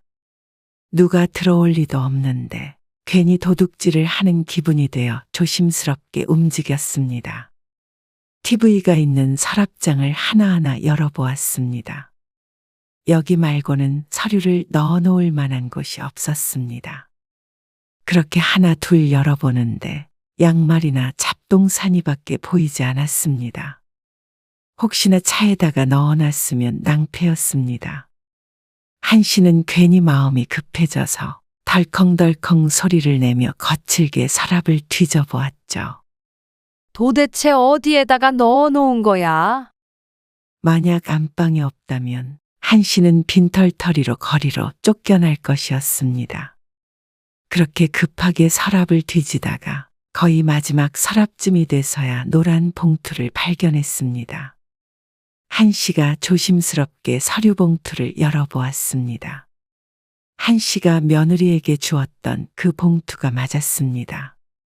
그 안에는 각종 서류들과 신분증, 인감도장 등이 들어 있었습니다. 하지만 통장은 보이지 않았습니다. 그래도 다행이었죠. 통장은 새로 만들면 그만이었습니다. 한 씨는 안도의 한숨을 쉬며 서류 봉투를 끌어안았습니다. 그리고는 안에 있던 신분증과 인감만 빼서 주머니에 넣었는데 서랍 안에 수첩이 하나 눈에 띄었습니다. 며느리가 자주 펼쳐보았던 가계부였는데 궁금한 마음에 살짝 들춰보았습니다. 내용을 보니 한 씨에게는 그렇게 짜게 굴어놓고는 저들은 잘만 쓰면서 살았습니다. 골프나 쇼핑 비용도 큼직하니 나간 것이 눈에 띄었습니다. 아이고, 내가 바보였다. 당한 사람이 바보였죠. 그렇게 노트를 덮으려고 하는데 한 씨의 눈길을 잡아끄는 목록이 있었습니다. 시옷 치읓 이응 3만 원. 초성으로 적혀 있었는데 실수로 적은 것이 아닌 게 며칠에 한 번 꼴로 같은 목록이 적혀 있었습니다. 시옷 치읓 이응 3만 원. 시옷 치읓 이응 5만 원. 시옷 치읓 이응 3만 원. 딱 보아도 한 씨에게 준 용돈 같았습니다. 그런데 시옷 치읓 이응이 무슨 뜻인지 의아했습니다. 신청인? 사채? 이리저리 유추해 보려다가 노트를 덮어버렸습니다. 이것보다 더 중요한 일이 있었으니 말이죠. 한 씨는 그대로 집에서 나와 서둘러 원래 살던 집으로 가서 인감을 숨겨놓았습니다. 현관문 비밀번호도 바꿔버렸습니다. 집을 편하게 보라고 아들이 부동산에도 알려줬었는데 이 집은 오늘부로 다른 사람에 의해 문이 열릴 일은 없을 것입니다. 한 씨는 신분증을 들고 은행으로 달려갔습니다. 통장을 분실했는데요. 새로 발급받으려고요. 아, 혹시 모르니까 비밀번호도 바꿔주세요. 한 씨는 꼭 누가 쫓아오는 기분이 들어서 자꾸 뒤를 돌아보았습니다. 지금 당장이라도 며느리가 와서 모든 걸 앗아갈 것 같았습니다. 그래도 한꺼번에 며느리에게 돈을 송금해 주지 않은 것이 천만다행이었습니다. 한 씨는 은행을 나오고서야 한시름 놓았습니다. 신분증과 인감이 한 씨에게 있으니 아들이 집을 팔려고 해도 불가능했습니다. 그렇게 다시 아들네 집으로 돌아온 한 씨. 아들네가 오면 이제 집을 나가겠다고 말할 참이었습니다. 그런데 아들 부부보다도 먼저 손자 우빈이 집에 돌아왔습니다. 학원이 오늘 쉬는 날이라며 식탁에 앉아 휴대폰을 보며 시리얼을 먹고 있는 손자. 한 씨는 문득 가계부에 적혀있던 초성이 생각났습니다. 요즘 젊은 사람들이 쓰는 용어인가 싶어서 손자에게 물었습니다. 우빈아, 시옷 치읓 이응이 무슨 뜻이야? 그러자 우빈이 시옷 치읓 이응 하고 중얼거리며 고개를 갸웃했습니다. 모르겠는데요. 아무래도 며느리가 그냥 적은 것인 듯 했습니다. 알겠어. 그런데 손자가 자기가 검색을 해보겠다며 휴대폰을 만지작거렸습니다. 너무 많은데. 그러면서 휴대폰을 한 씨에게 내밀어 보여줬습니다. 아무래도 특별한 뜻이 있는 것은 아닌지 여러 단어들이 검색이 됐고 다들 잘 사용하지 않는 이상한 단어들이었습니다. 그런데 휴대폰을 손자에게 돌려주려는데 그중 한 단어가 눈에 띄었습니다. 식충이. 검색된 단어 중에 가장 말이 되고 가장 적합한 단어였습니다. 순간 눈앞이 암전되는 듯한 기분을 느꼈습니다. 높은 곳에서 떨어지는 것 같기도 하고 물속에 잠긴 듯 아득하기도 했죠. 한 씨는 바닥에 털썩 주저앉았습니다. 손자가 의아해했지만 한 씨는 미처 신경 쓸 정신이 없었습니다. 아무리 돈 때문에 자신을 데리고 살았다지만 며느리가 자신을 어떻게 여기는지 단 3글자로 모든 게 설명이 됐습니다. 아들이 결혼한 지 20년이 다 돼가는데 그동안의 며느리의 이런 본성을 모르고 살았던 자신이 바보였습니다. 가까이 살면서도 1년에 자주 볼 일이 없기 때문에 몰랐습니다. 그런데 말년에 이런 무서운 일을 꾸미고 자신을 식충이 취급하는 며느리가 두렵기까지 했습니다. 이런 여자와 결혼해서 같은 목적을 가지고 부모를 내치려고 하는 아들도 무서웠습니다. 제 자식이 아닌 것 같았습니다. 그리고 한 씨는 하루 종일 정신을 빼놓고 있었습니다. 나중에 아들과 며느리가 퇴근을 해서 왔는데도 대꾸도 제대로 못하고 방 안에만 틀어박혀 있었습니다. 그리고 다음 날에도 멍하니 있는 한 씨에게 아들과 며느리가 무어라 말을 했습니다. 무슨 말을 했는지도 모르고 고개를 끄덕였는데 오후가 돼서 이유를 깨닫게 되었습니다. 얼른 이 집을 나가야겠다고 생각하고 정신을 차렸는데 때마침 아들에게서 전화가 왔습니다. 어머니, 저 지금 부동산인데요. 혹시 서류 봉투에 있던 인감 가져가셨어요? 신분증도 안 보이네. 계약서 작성하려고 하는데. 그래, 내가 가지고 있다. 그랬더니 아들이 화를 내며 말했습니다. 아니, 그걸 왜 가져가셨어요? 중요한 걸 가져가 버리시면 어떡해요? 아침에도 말했잖아요. 얼른 지금 부동산으로 좀 오세요. 그러더니 전화를 끊어버렸습니다. 한 씨는 다시 전화를 걸지 않고 부동산으로 찾아갔습니다. 아들이 무슨 짓을 하고 있는지 그 꼴을 눈으로 확인하고 싶었습니다. 사모님 오셨어요? 계약서는 다 작성이 됐는지 다들 테이블에 앉아서 자신이 오기만을 기다리고 있었습니다. 본인이 왔으니까 됐죠? 네. 사모님이 여기 와서 도장 찍으세요. 아니요. 저는 그 집 팔 생각 없는데요. 그러자 순간 찬물이 끼얹어진 듯 부동산 안이 조용해졌습니다. 어머니, 무슨 소리세요? 아니에요. 파실 거예요. 걱정 마세요. 아들은 정신이 없어 보였습니다. 한 씨에게 따지다가 매수인을 안심시켰다 하면서 자리에서 일어났습니다. 어머니, 그저께 가계약금도 받았단 말이에요. 지금 여기에 사 도장 찍으셔야 돼요. 황당했습니다. 자신은 가계약금인지 뭔지를 받은 적도 없었습니다. 통장도 바꾸며 확인을 했을 땐 출금한 기록만 있지 입금된 내역은 눈을 씻고 봐도 없었습니다. 주인인 내가 돈을 받은 적이 없는데 무슨 소리야? 그러자 매수인이 당황하며 말했습니다. 아드님 통장으로 그저께 1,000만 원 입금했는데요. 저는 모르는 일이에요. 어떻게 본인도 아닌 사람한테 돈을 주세요.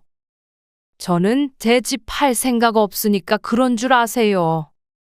그러자 모두들 당황했습니다. 아이고, 사모님이랑 아드님이랑 얘기가 잘 안 되신 모양인데. 부동산 직원이 말하자 아들이 한 씨에게 화를 냈습니다. 갑자기 무슨 말씀 하시는 거예요? 여기서 계약 엎어지면 제가 1,000만 원 물어야 돼요. 그건 네 사정이야. 그리고 안 그래도 너한테 말하려고 했는데 오늘 나는 내 집으로 다시 들어가니까 그런 줄 알고 있어라. 그러니까 왜 그러시냐고요? 뭐가 서운한 게 있으셔서 그래요? 뭐, 용돈 때문에 그러세요? 뻔뻔한 아들의 말에 한씨가 어이없는 웃음을 지었습니다.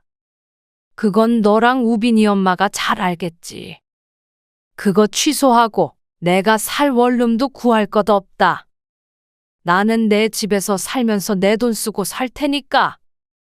아들이 화들짝 놀랐습니다. 어떻게 알았느냐는 표정을 지었죠. 그리고 사장님, 저는 연락 받은 것도 없고 제 통장으로는 들어온 것도 없어요. 엉뚱한 사람한테 가계약금이 들어간 것 같은데 저는 상관없는 일이니까 제 아들이랑 알아서 이야기해 보세요. 어머니, 진짜 이러시기에요? 생돈 1,000만 원을 어떻게 물어요? 나 같은 식충이가 어떻게 아니? 무슨 말씀이세요? 식충이라니요? 그건 우빈이 엄마 가계부 열어보면 알 거다. 그러고서는 부동산을 나와버렸습니다. 아들이 쫓아나오려는데 매수인이 그런 아들을 붙잡았습니다. 아니, 제 돈 어떻게 할 거예요? 그러게 내가 주인한테 입금하겠다고 했더니 그쪽만 믿으라고 했잖아요. 아들이 쩔쩔매는 소리가 들렸고 한씨는 외면하고 집으로 돌아왔습니다. 나중에 아들이 집으로 찾아왔지만 문을 열어주지 않았고 연락도 받지 않았습니다. 계속해서 아들 며느리가 번갈아가며 메시지를 보냈지만 전부 차단시켜버렸죠. 한 번만 더 찾아오거나 연락하면 내 통장 가져가서 너희가 쓴 돈까지 다 청구할 거니까. 더 큰 손해 나고 싶으면 계속 그렇게 해봐라. 으름장을 놓았더니 방문이 뚝 끊겼습니다.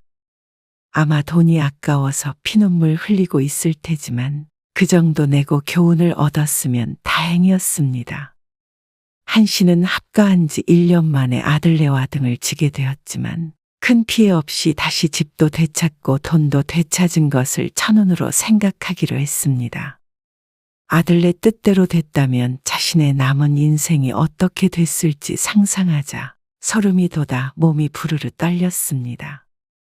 아마 끔찍하고 비참했겠죠.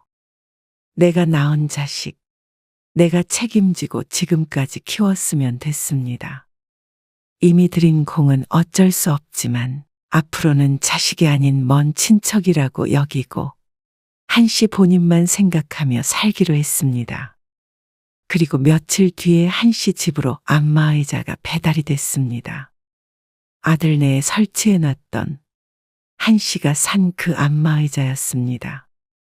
이로써 모든 것이 다 제자리를 찾았습니다.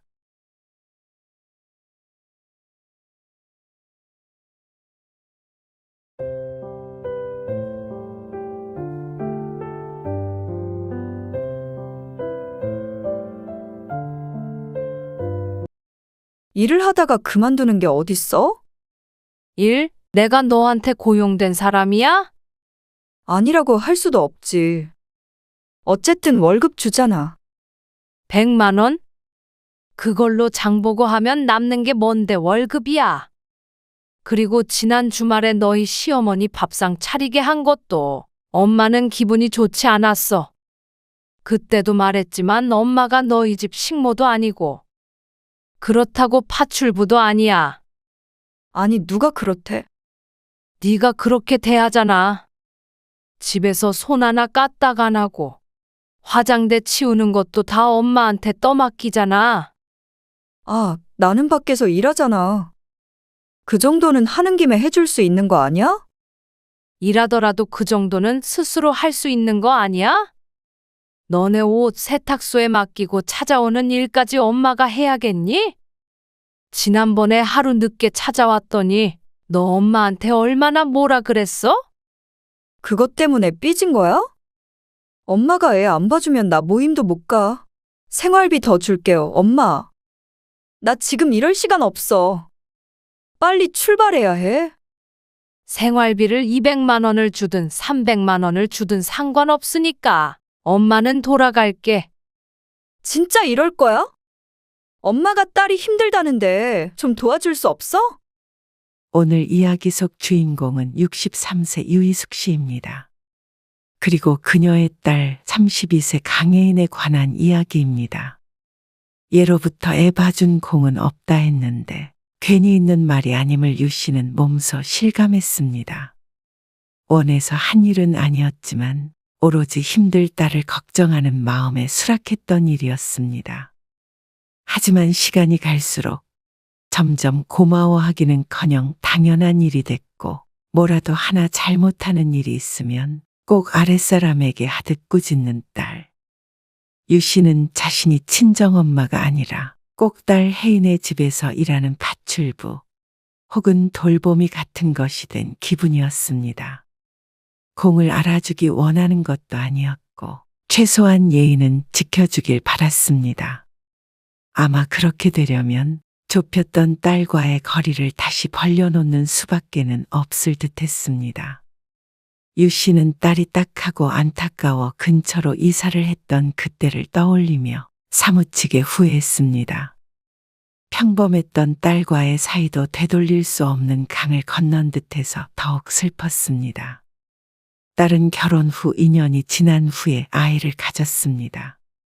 사돈네 등살에 못 이겨 결혼 직후부터 노력을 했지만 뒤늦게 임신을 하게 됐죠. 유 씨의 딸 혜인은 무던한 성격이 못 되었습니다.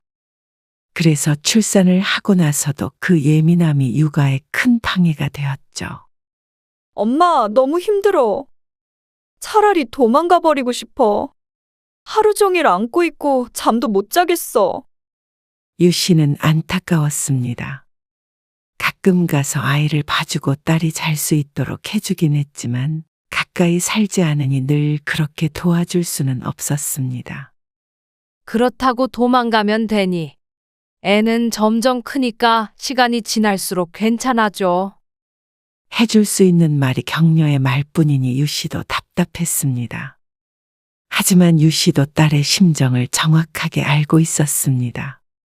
예민했던 딸을 키우느라 자신의 젊은 시절도 고달팠기 때문입니다. 딸이 어떤 고생을 하고 있는 줄 아니 그저 더 자주 가서 봐주는 수밖에 없었습니다. 그런데 손자가 태어난 지 100일이 채 안 됐을 때 딸이 백기를 들었습니다. 엄마, 이대로는 나 말라 죽어. 제발 도와줘. 엄마가 오늘 갈게. 차 타고 1시간 반 정도 거리에 떨어져 살고 있는 유 씨와 딸. 하지만 딸은 다른 부탁을 해왔습니다. 엄마가 여기로 와서 애 좀 봐줘. 가끔 와서 봐달라는 말은 아니었습니다. 처음에 딸은 집으로 들어와서 봐달라고 했지만 시집에서 노발대발한다며 가까이 이사라도 와서 도와달라고 했죠. 지금은 거리가 멀어 많아야 일주일에 한두 번 정도 오갈 수 있었습니다. 너희 시어머니는 못 도와주신다니. 사돈네는 차 타고 30분 거리니까 충분히 마음만 먹으면 자주 오갈 수 있는 거리였습니다. 바쁘시다고는 하는데 그래도 부탁드리면 해주시긴 하겠지. 근데 그러면 내가 어떻게 견뎌? 시어머니랑 한 공간에서. 너 곧 일도 다시 나가야 한다며. 그러니까 시어머니가 아니라 엄마가 봐줘야지. 매일 우리 집에 시어머니가 오신다고 생각하면 미쳐버려. 유 씨도 몇 번 만나보았던 사돈을 떠올렸습니다. 성격이 보통이 아니어서 딸이 고생할 것 같았습니다. 그리고 시아버지도 계신데 어떻게 시어머니만 오실 수 있겠어? 그렇다면 혼자 살고 있는 자신밖에 딸을 도와줄 사람이 없었습니다. 그나마 쉽게 움직일 수 있으니 말이죠. 몇 년만 좀 도와줘, 엄마. 딸은 집 근처에 방을 얻어 출퇴근해 주길 바랬습니다. 유 씨도 그게 차라리 부담이 덜했습니다. 집까지 팔고 가고 싶은 생각은 유 씨도 없었습니다. 원룸 비용은 내가 낼게. 유 씨는 당장 며칠 뒤에 빈집을 구해서 들어갔습니다. 학생들이나 젊은 직장인들이 많이 사는 원룸 건물이었습니다. 아침에 사위가 출근하고 나면 유 씨가 딸네 집으로 출근을 했습니다. 엄마, 고마워. 엄마 때문에 한시름 났어. 그날부터 유 씨는 손자의 보모 노릇을 했습니다. 딸은 낮 동안엔 유 씨에게 아이를 전적으로 맡기고 잠을 잤습니다. 새벽에 울어대니 낮에 푹 자라고 유 씨도 딸을 깨우지 않으려고 노력했습니다. 그러다 보니 골병은 유 씨가 들 것 같았습니다. 예민해서 엄마도 못 키우는 자식을 할머니가 키우려고 하니 애를 먹을 수밖에 없었습니다. 하율이가 너무 운다. 젖 좀 물려볼래? 냉장고에 짜놓은 거 있잖아. 먹지를 않아. 엄마, 제발. 이럴 거면 뭐하러 엄마가 와? 내가 다 돌보지. 처음에는 고마워하던 딸도 시간이 지나자 유 씨가 하는 일들이 당연한 것들이 되었습니다. 그래서 유 씨가 오면 손 하나 까딱 안 하고 쉬고 싶어 했습니다. 가끔 유 씨가 부르기라도 하면 쉬는 시간을 방해받는 듯한 느낌으로 짜증을 내기도 했죠. 딸 집 근처로 이사 오고 나서부터는 정말 애 보는 것 외에는 유 씨가 할 수 있는 일이 없었습니다. 아침 일찍 출근해서 사위가 퇴근할 때쯤에 집에 돌아오니 웬만한 사람들보다 훨씬 쉴 수 있는 시간이 적었습니다. 낮에 아이가 자면 쉬면 되지 않냐 할 수 있지만 그것도 불가능했습니다. 엄마, 화장실 청소도 좀 해줘야 하는데. 딸은 미안한 듯 중얼거렸지만 직접 할 생각은 전혀 없어 보였습니다. 나 손목이 조금 뻐근하네. 벌써 출산을 한 지 6개월이 다 돼가지만 딸은 아직까지 스스로 몸조리 중이었습니다. 그러니 딸이 해야 할 집안일들은 오롯이 유 씨의 몫이었습니다. 아이고, 허리야. 화장실 변기를 막대 수세미로 문대는데 구석구석 힘을 줘서 미느라 구부정하게 숙인 허리가 끊어져 나갈 것 같았습니다. 수세미질이 끝났는데도 허리를 금방 펴지도 못했습니다. 한참 어정쩡한 자세로 무릎을 짚고 있다가 허리를 들었는데 대단한 중노동을 한 것 같은 기분이었습니다. 사실 나이 60이 넘어서 하는 일은 모든 게 다 중노동이나 마찬가지였죠. 엄마 오니까 진짜 살 것 같다. 딸은 살판이 났습니다. 손자도 어느 정도 커서 밤에는 잠을 좀 잔다고 하니 딸은 완전히 백수가 된 셈이었습니다. 손목 아파서 청소는 못하면서 하루 종일 휴대폰을 들고 있는 건 안 아픈 모양이었습니다. 나 밥 줘. 방에 손자를 재우고 나왔는데 소파에 드러누워 있던 딸이 유 씨에게 말했습니다. 껄렁껄렁한 말투가 애엄마가 아니라 정말로 동네 백수 같았습니다. 네가 좀 차려주면 안 되니? 유 씨도 지쳤습니다. 애만 보면 되는 게 아니라 그렇다고 집안일만 더 하면 되는 게 아니라 가장 힘든 게 딸내미 수발을 드는 일이었습니다. 삼시세끼 챙겨야 하고 이거 해줘라 저거 해줘라 하는 소리를 하루 종일 듣고 있으면 내가 지금 뭐 하고 있나 하는 생각이 들기도 했습니다. 그래서 한 소리 하면 딸은 꼭 이렇게 말했습니다. 그래서 100만 원 주잖아. 하루 종일 애 봐주고 집안일 해주는 명목으로 유 씨가 받는 금액은 100만 원이었습니다. 딸은 대단히 큰 돈을 주고 있다고 생각했지만 장을 봐오는 돈까지 포함이 된 것이니 사실상 수고비는 없는 것이나 마찬가지였습니다. 이러면 둘째도 나올 수 있겠어. 농담으로라도 이런 말은 안 했으면 했습니다. 생각만 해도 허리가 아파오는 것 같았죠. 둘째? 하나도 못 키우는데 둘을 어떻게 키우게? 엄마 있잖아. 말을 참 쉽게 내뱉었습니다. 유 씨는 요즘 좁은 원룸으로 퇴근하면 끙끙 앓으면서 잠에 드는 게 일상이었습니다. 그런 친정엄마의 수고를 한다면 절대 둘째 얘기는 꺼내지 못할 듯 했습니다. 안 그래도 하율이 아빠가 딸 하나 있으면 하잖아. 시아버지도 그렇고. 아이고, 됐어. 엄마도 2번은 못할 것 같아. 유 씨는 빨리 딸이 다시 출근이라도 했으면 싶었습니다. 딸이라도 없으면 일이 좀 더 수월할 것 같았습니다. 그리고 2달쯤 더 지나자 딸은 다시 직장에 나갔습니다.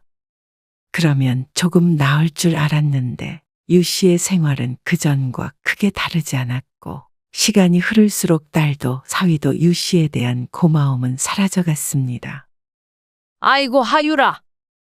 유 씨가 거실에 아이를 두고 잠시 설거지를 하고 있는데 쿵 하는 소리가 나서 돌아보니 손자 하율이가 소파 밑에 자빠져 있었습니다. 집안이 떠나가라 오는 손자 때문에 유 씨는 무척 당황했습니다. 아이를 일으켜보니 장난감 위로 거꾸로 떨어졌는지 이마에 피가 나고 있었습니다. 피부가 찢어진 듯 보였습니다. 아이고, 이를 어째. 유 씨가 혼비백산에서 딸에게 전화를 걸었습니다. 엄마. 나 퇴근 중.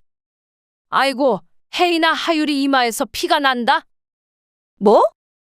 어쩌다가? 소파에 올라갔었나 봐. 떨어지면서 머리를 찧었어. 그러자 딸은 거의 비명을 질렀습니다. 거의 도착했다며 전화를 끊었는데 유 씨도 그제서야 조금 진정이 되어 이마를 살폈습니다. 손자도 울음을 그쳤고 피도 멈췄습니다.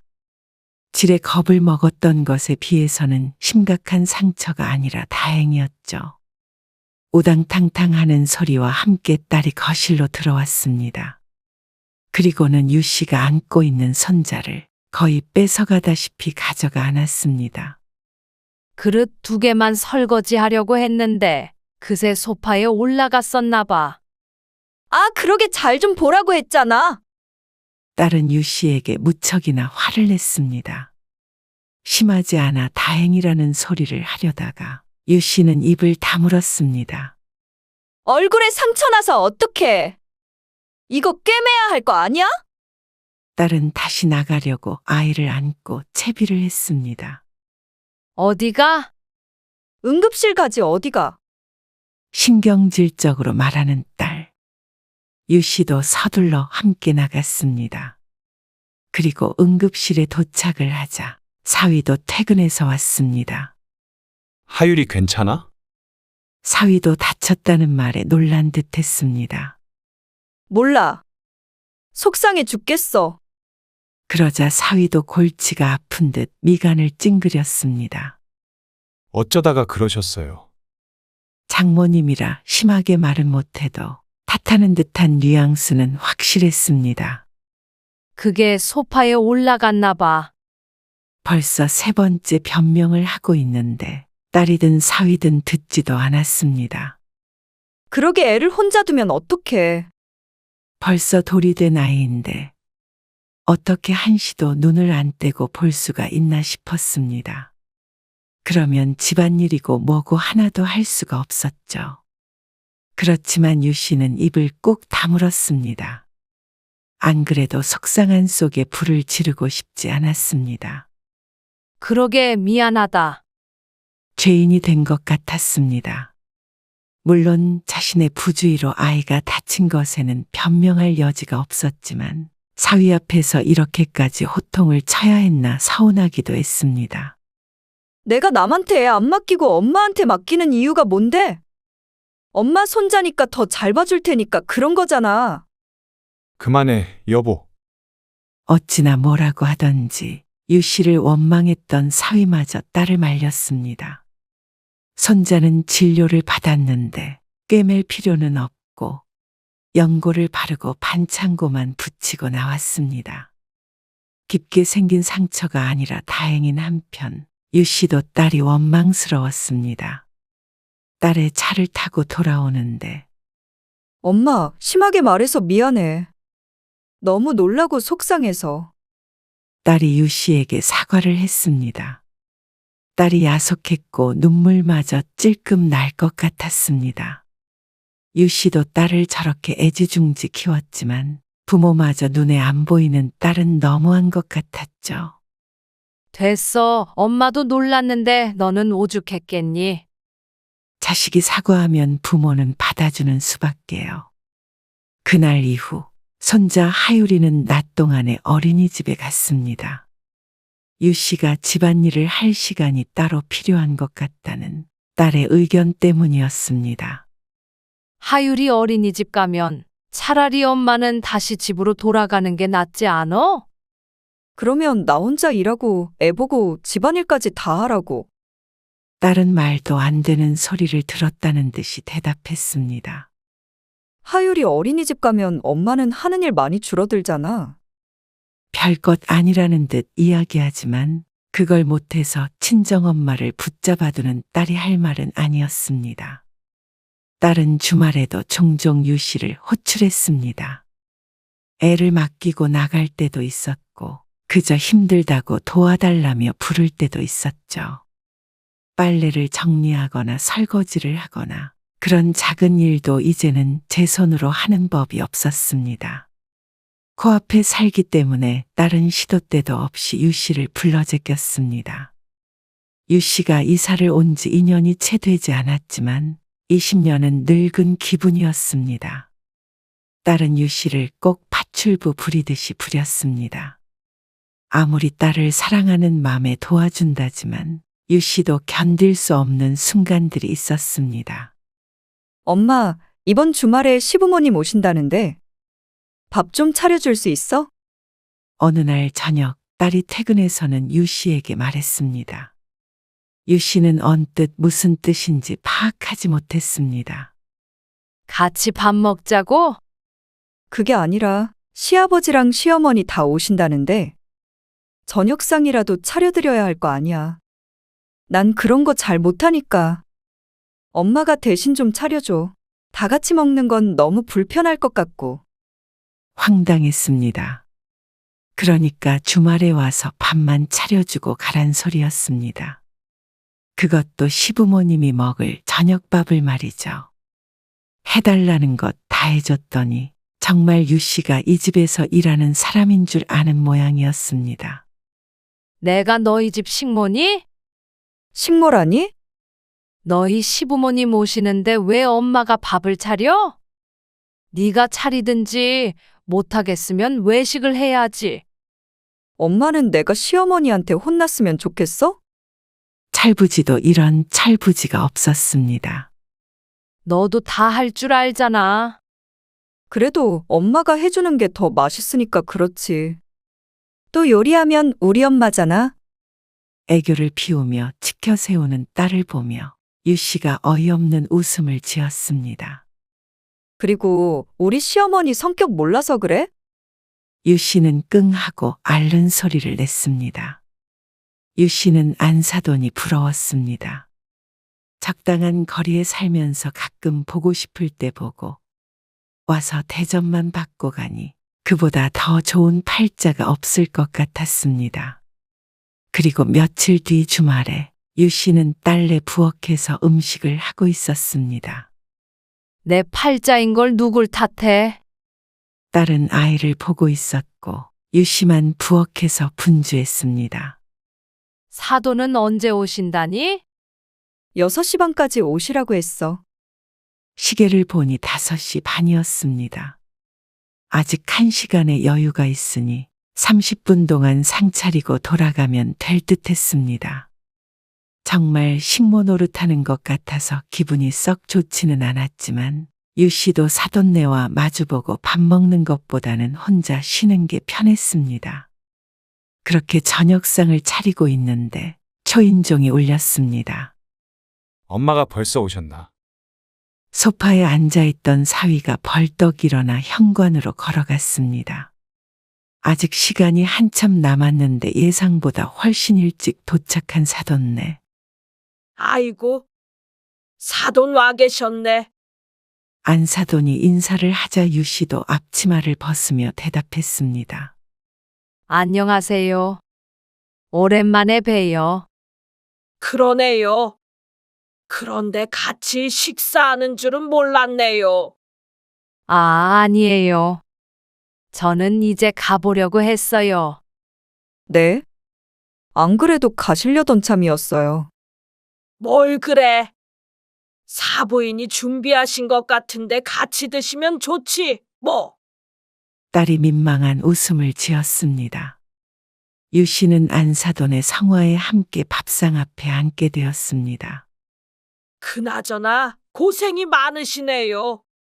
원래 40살만 넘어도 내 몸이 내 몸 같지 않잖아요. 그쵸?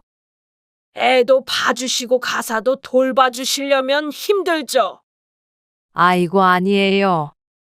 그러니까 사부인 계실 때 둘째를 낳아야겠죠. 유 씨가 깜짝 놀라 쳐다보자 이번에는 바깥사돈이 말했습니다. 아들, 딸 하나씩 있어야 좋지. 아들만 좋다는 건 다 옛말이야. 아들이고 딸이고 둘째 얘기가 나오는 게 당황스러웠습니다. 둘째도 부디 잘 키워주세요. 제가 오며 가며 좀 봐주면 좋겠지만 제가 허리가 좀 안 좋아서요. 유 씨가 낳을 것은 아니었지만 둘째도 키워야 된다고 생각하면 결사반대였습니다. 안사돈도 비슷한 연배인데 저만 허리가 아플 거라고 생각하는 게 황당했습니다. 아, 키울 환경이 됐을 때 키우는 게 좋겠죠. 애들도 바쁘고 그러니까 둘째는 어렵지 않겠어요? 저도 하율이 좀 크면 다시 집으로 내려가 볼 예정이고요. 엄마, 봐주시는 김에 둘째도 얼른 봐주고 내려가시면 되죠. 애 키우는 게 그렇게 후딱 되는 일이면 애초에 자신이 올 일도 없었을 것입니다. 안사돈은 별스럽지 않게 얘기하고 딸은 오히려 유 씨를 말렸습니다. 좌우지간 사부인이 가까이 살아서 제가 참 한시름 나요. 자주 오셔가지고 애들 잘 챙겨주세요. 우리 며느리도 그렇지만 요즘 젊은 애들 집에서 밥도 안 해먹고 살고 그러잖아요. 제가 그래서 결혼한 다음에 잔소리를 좀 했어요. 근데 사부인이 이렇게 이사를 오시니까 얼마나 좋아요. 또 우리 아들도 잘 좀 챙겨주세요. 애들한테 보수도 받으신다니까 어련히 잘 아시겠지만요. 유 씨가 딸네 집에 들어와 사는 건 그렇게 싫다고 반대했으면서 출퇴근하면서 도와주는 것은 좋은 듯 했습니다. 며느리는 못 믿었고 아들 밥 챙겨줄 사람이 왔다 갔다 하니 안심이 되는 모양이었습니다. 그나저나 뭐 입가심 할 거 없니? 아, 과일 있어요. 딸이 자리에서 일어나서 부엌으로 가는데 잠자던 손자가 일어났는지 칭얼댔습니다. 엄마, 과일 좀 깎아줘. 그러더니 방으로 쏙 들어가 버렸습니다. 시어머니를 시킬 수 없으니 자신을 시키는 줄은 알고 있지만 가만히 앉아서 받아먹을 생각만 하는 사돈도 좀 어이가 없었습니다. 유 씨는 냉장고에서 과일을 꺼내고 다른 방에서 아이를 데리고 나왔습니다. 우리 손주는 이리 주고 넌 이거나 치워라. 사돈이 딸에게 말했습니다. 안사돈이든 바깥사돈이든 일어나지도 않고 사위도 그 옆에 편히 앉아 있었습니다. 엄마, 과일 내가 깎을 테니까 상 좀 치워줘. 딸은 자연스럽게 유 씨를 식탁 쪽으로 밀었고 유 씨가 들고 있던 칼과 쟁반을 가지고 거실로 갔습니다. 부엌에 남겨진 유 씨는 황당한 표정으로 서 있었습니다. 사돈이 문제가 아니라 딸이 가장 문제였습니다. 딸이 자신을 파출부 취급을 하니 사위도 똑같이 취급을 하는 것이고 사위가 장모를 어렵게 여기지 않으니 사돈도 유 씨를 어렵게 생각하지를 않는 듯 했습니다. 유 씨는 혼자 고생해서 밥 차리고 혼자서 밥상을 치우게 생겼습니다. 딸 가진 것이 죄라면 죄겠지만 가장 자신을 죄인 취급하는 것은 다른 누구도 아닌 딸인 듯 했습니다. 다른 거실에서 과일을 깎으며 하오 수다도 잘 떨었습니다. 모르는 누군가가 보면 유 씨가 친정엄마라고는 생각하지 못할 듯 했습니다. 사돈이라도 없었다면 고무장갑이라도 집어던지고 나와버리겠지만 차마 그렇게 하지는 못했습니다. 사부인도 어서 와서 과일 드세요. 그러면서 누구 하나 도와줄 생각은 없는 듯 했습니다. 사돈도 한번 부르더니 부엌엔 신경을 꺼버렸습니다. 싸하고 들리는 수돗물 소리에 유 씨의 한숨 소리가 감춰졌습니다. 차린 것도 많아서 치울 것도 많았습니다. 딸이라고 하나 있는 건 유 씨 혼자 설거지를 마칠 때까지도 한 번도 부엌에 들어와 보질 않았습니다. 저는 이만 가볼게요. 아유, 벌써 가시게요. 네. 시간이 늦어서요. 바로 요 앞인데 뭘 그렇게 서두르세요. 아니에요. 그럼 쉬세요. 엄마, 내일 전화할게. 유 씨는 도망치듯이 딸네 집을 나왔습니다. 부엌과 방이 연결된 작은 원룸.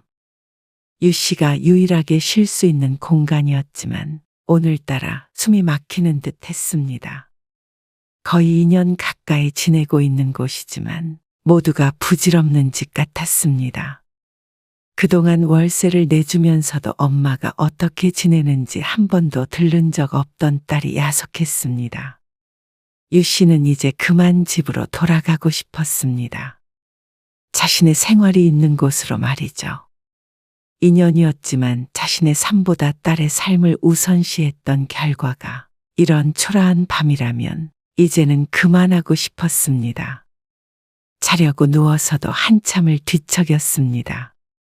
일요일에도 딸에게서는 전화가 오지 않았고 월요일이 되었습니다. 딸의 집으로 향한 유 씨는 출근하려던 딸을 붙잡았습니다. 혜인아, 할 말이 있는데. 아, 엄마 나도 할 말 있어. 유 씨가 말을 꺼내기도 전에 딸이 말을 가로챘습니다. 이번 주 금요일에 나 모임 있거든. 밤에 애 좀 봐줘. 한 10시 정도까지. 유 씨의 대답은 듣지도 않고 말을 이었습니다. 하율이 아빠도 같이 가거든. 애 밥 먹이고 씻기고 재워주기까지 해줘야 해. 알았지? 그러더니 신발을 신고 나가려고 했습니다. 혜인아, 금요일에는 못 봐줄 것 같다. 모레 다시 집으로 돌아가려고. 뭐? 딸이 당황했습니다. 이제 하율이도 클 만큼 컸잖아. 그 얘긴 전에도 했잖아. 엄마 없으면 우리 집 돼지우리 돼. 그건 너랑 하율이 아빠가 같이 하던지. 아니면 가사 도우미를 써. 갑자기 왜 그래? 딸에겐 이 모든 게 갑작스러운 듯 했습니다. 하긴 딸을 군말 없이 다 받아준 건 유 씨였으니 할 말은 없었습니다. 일을 하다가 그만두는 게 어딨어? 일? 내가 너한테 고용된 사람이야? 아니라고 할 수도 없지. 어쨌든 월급 주잖아. 100만 원? 딸은 생활비가 포함된 그 돈을 유 씨에게 주는 월급이라고 생각해오고 있었던 것 같았습니다. 그러고 보니 안사돈도 보수를 받으니 알아서 잘하지 않겠냐는 말도 했었죠. 그걸로 장보고 하면 남는 게 뭔데 월급이야. 돈을 주고 있다고 생각하니 가정부 취급을 해왔나 봅니다. 지난 주말에 너희 시어머니 밥상 차리게 한 것도 엄마는 기분이 좋지 않았어. 그때도 말했지만 엄마가 너희 집 식모도 아니고 그렇다고 파출부도 아니야. 아니, 누가 그렇대? 네가 그렇게 대하잖아.